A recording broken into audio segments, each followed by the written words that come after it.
سلام الله عليكم ورحمة وبركاته. يا رب السعادة والنجاح والتوفيق للجميع، اللهم آمين يا رب العالمين. اليوم سنتعلم تفاصيل رائعة في رسم الورد، وكيفية رسم الخلفية اللي أمامنا دي ودمج ألوانها، وتفاصيل الوردة اللي أمامنا دي إن شاء الله خطوة بخطوة، وأهم المعلومات اللي ممكن تعرفها كرسام.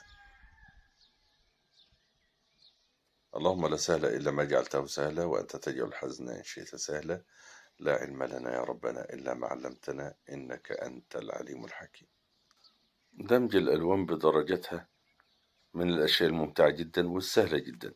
تابع معايا بنبدأ إزاي، وكيفية دمج الألوان بشكل سريع جدا، وتأمل الخطوات وكيفية ضربات الفرشاة.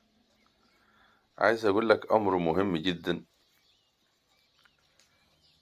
في تسييح الألوان والدمج الناعم. احنا بندي الألوان مبدئيا زي ما احنا شايفين، ما فيهاش نعومة، ولكن بعد ما نحط درجات الألوان في مكانها هنرجع نعيد على الضربات دي تاني بعد ما تكون شفت وشدت ب... ب... يعني نسبيا. بمجرد ما نعيد عليها بالفرشة بضربات نفس الضربات، هتندمج بشكل ناعم وشكل رائع. تابع معايا وشاهد.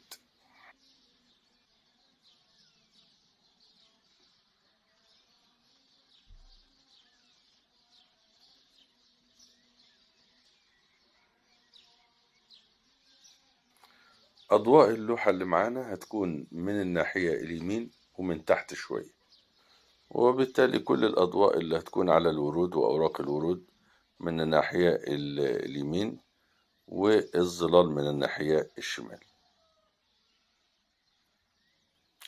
الآن شاهد نعومة الألوان. كما قلنا في البداية، يعني وضعنا الألوان بشكل مبدئي، فإذا جفت قليلا فإذا جفت قليلا ضربنا عليها بالفرشاة مرة أخرى، فتمتزج الألوان بشكل ناعم وشكل رائع.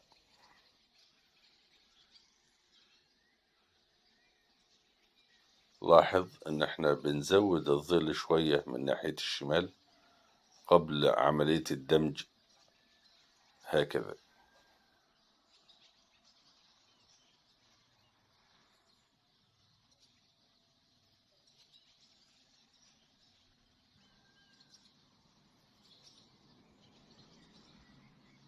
امتزجت الألوان بشكل رائع، وبنقوم قبل يعني بعض الضربات كده وكأنها ظلال الأوراق المستقبلية التي سنقوم برسمها في المستقبل إن شاء الله. ولكن خلونا نرسم تفاصيل الورود أولا، وبعد كده ننتقل للأوراق. الأوراق هتترسم بشكل سريع وبسيط جدا. أما الورود كما قلنا الظلال كلها منين؟ من الشمال، والأضواء من اليمين. بنضع الظلال الآن باللون الكشميري الغامق، وهنبدأ نفتح الناحية اليمين، ولكن الضوء والظل اللي بنضعه في البداية بنضعه بشكل عشوائي، ما فيهوش دقة، ولكن بنحافظ على التدريج اللوني. الضوء من اليمين والظل من الشمال، وهيكل الوردة وكتلة الوردة هتتعامل بالشكل ده. أما التفاصيل هنعملها بشكل رائع، وهنبدأها من نص الوردة باللون الأحمر الظاهر، وهنبدأ نطوف ونلف حوالين الوردة بالأوراق اللي احنا عايزين نرسمها، سواء كانت أوراق كثيرة وكثيفة أو أوراق بسيطة. ولكن كل اللي عايز أقوله الآن في هذه المرحلة، بنضع ضوء مبدئي وظل مبدئي مشاهد وواضح. هذا الأمر، الوردة مظللة قليلا من الشمال، أما الإضاءة في الناحية اليمين زي ما احنا شايفين. وشاهد واحنا بنبدأ بالتفاصيل. الآن خدنا لون أحمر وبدأنا من قلب الوردة، وهنبدأ نلف بضربات دائرية، بنحدد جسور ظل خفيفة وسريعة بنحدد بها إيه كل لفة ورقة. وبمجرد ما نضع الأضواء على أطراف كل لفة من اللي عملناها دي، هتظهر معانا الأوراق بشكل سريع جدا. تابع معايا ولاحظ.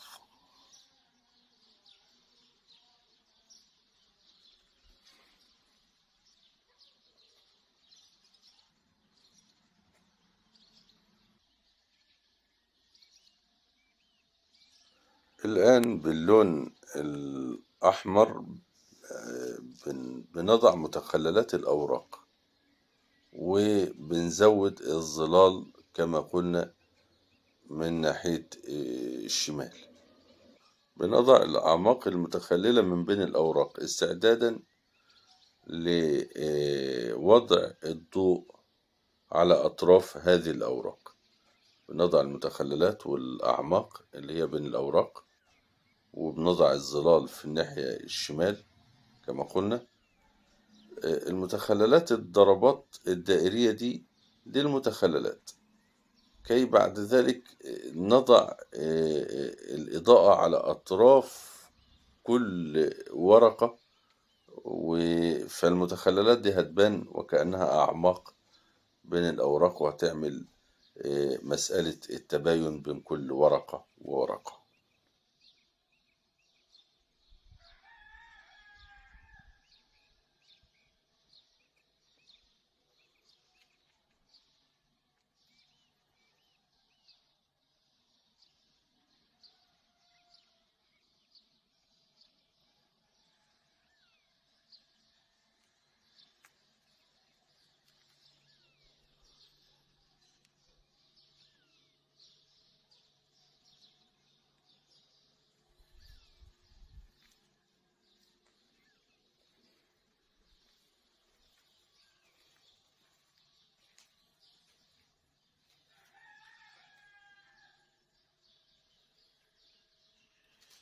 كل اللي بنعمله الآن التدريج اللوني من اليمين للشمال، من الفاتح للغامق، من الضوء للظل. وكما قلنا بنطوف باللون الأحمر اللي هو يعتبر ظل الوردة، بنحدد الأوراق وبنعمل فواصل الأوراق. وهنقترب الآن ونشوف الأوراق دي وإحنا بنرسمها. بنضع على أطرافها باللون الأبيض، ونبدأ ندرج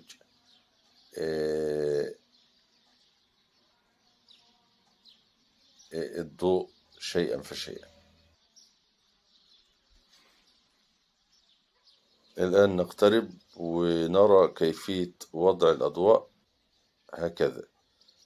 هذا طرف الورقة وندرج اللون هكذا، يعني بنضع بفرشاة اللون الأبيض، وبفرشة أخرى بندرج اللون هكذا.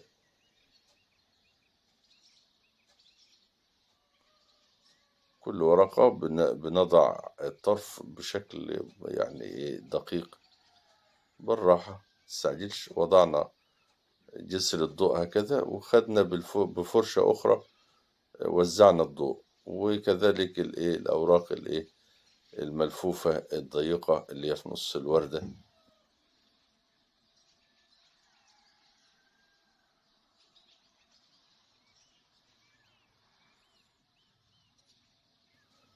شاهد معايا وإحنا بنضع أهو. شفت الطرف الخفيف الأبيض ده؟ هنمزجه تاني هكذا. ظهرت الورقة بلمسة بسيطة خفيفة جدا، وكذلك الأوراق الملفوفة هنا وهنا. والكلام ده هنكرره كتير جدا في الوردة الكبيرة إن شاء الله.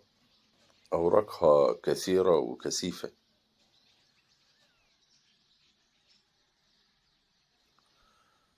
خلصت الوردة الصغيرة دي، والآن تعالوا نروح للوردة الكبيرة. هنبدأ نلف بالضوء هكذا على حرف كل وردة عملناها باللون الظل اللي هو اللون الأحمر، ظل الورود أو الوردة اللي معانا. في أطراف كل ورقة، في طرف كل ورقة من أعلى بنضع لمسة باللون الأبيض ونوزع هكذا. ولكن هتلاحظ معايا إننا بنزود الضوء جدا من اليمين، أما الشمال هنحافظ عليه مظلل، حتى لو عملنا إضاءة عليه هتكون إضاءة خافتة مناسبة للون الظل.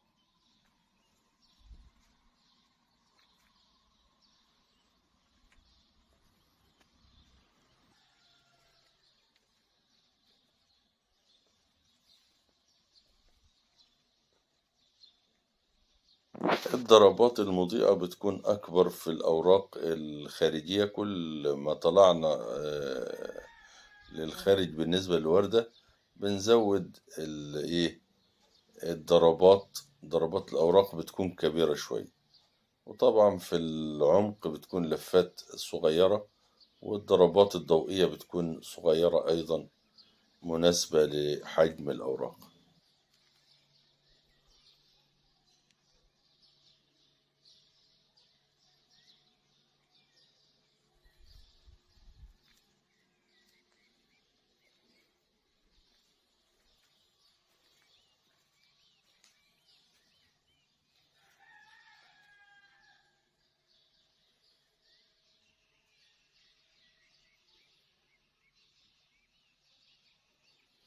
ونلاحظ من ناحية الشمال الضوء بيكون على الحروف فقط، الحروف العليا فقط، أما من أسفل فهي مظللة لأنها في ناحية الظل.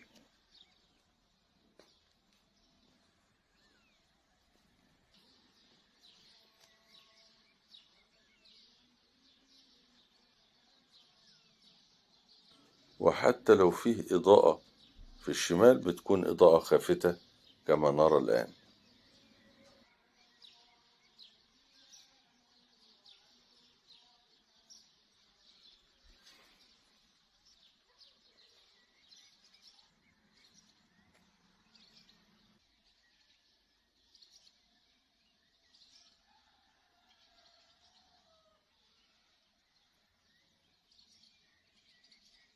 الآن بنزود الإضاءة في الأوراق المواجهة للضوء، وخاصة الأوراق العليا اللي هي في أعلى الوردة، معرضة تماما للضوء، مستقبلة للضوء، فبتاخد إضاءة أعلى. حتى ولو كانت في ناحية الشمال هي مستقبلة للضوء. أما الأوراق اللي هي تحت وقعت في الظل. الأوراق المرتفعة كانت في مواجهة الضوء فخدت الإضاءة، إضاءة من اليمين، الأوراق اللي في اليمين في أقصى اليمين، والأوراق الشمال اللي هي في المرتفع خدت أيضا من الضوء. وهنبدأ ننتقل للأوراق. هنعملها بشكل سريع زي ما احنا شايفين باللون البني الزيتي هكذا. وحتى الأوراق تحت الوردة تاخد برضو باللون البني الزيتي السريع، والفروع، وهتضع عليها الأضواء بشكل سريع أيضا وشكل رائع في بعض الأوراق المرتفعة.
وكالعادة وضعنا الأوراق بلون مبدئي، وبعد كده بنضع الأضواء هكذا.